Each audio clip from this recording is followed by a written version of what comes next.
Yeah, how many of you are tired of storms, tired of trials, tired of tribulations, tired of circumstances, tired of arguing, tired of complaining, tired of bickerness, tired of your haters, tired of the backbiting, tired of people lying on you?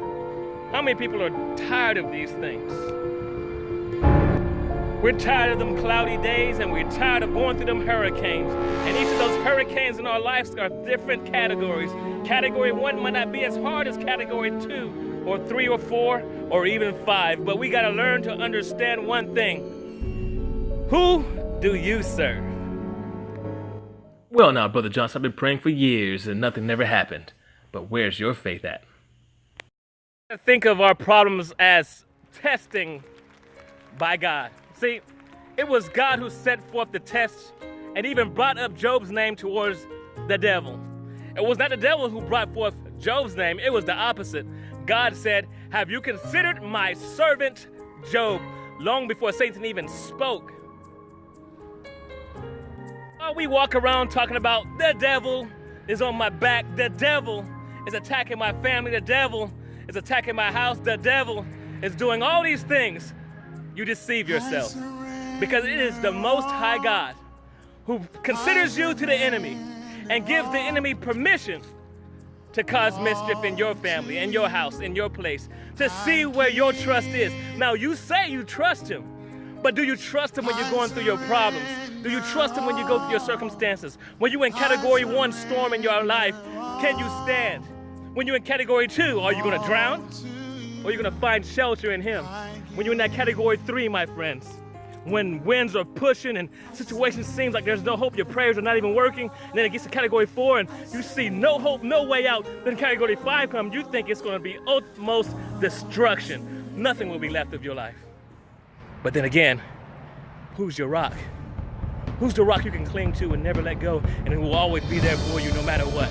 Who's that rock that's going to never leave you or forsake you? You say this a lot, but then when you go through your problems, you forget. And you let go of that rock, and you are destroyed in them categories of storms in your life.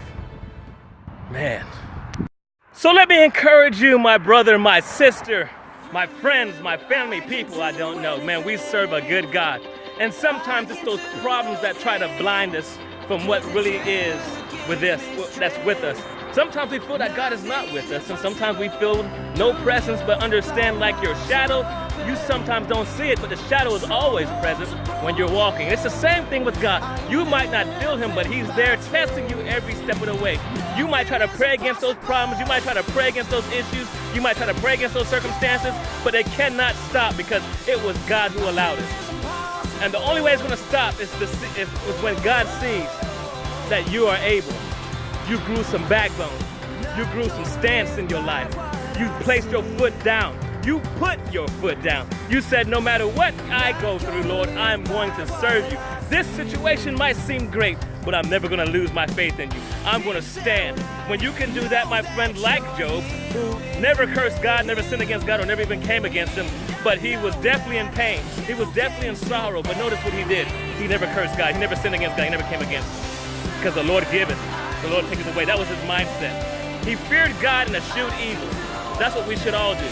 And he never gave up, and then we see what God did for him. God gave him many, many, many more blessings. Took him out of the hurricane and replaced it with newness. Replaced it with stuff that he would never, ever think in his life that he would get back. And that's what God wants to do for you, my brother, my sister, my friends, and my family, and people I don't even know. But listen, trust God. Never let situations be so big that it squeeze you out of God's hands. Stay on the rock. Let God's rock always be your foundation. Hold on to him and never let go.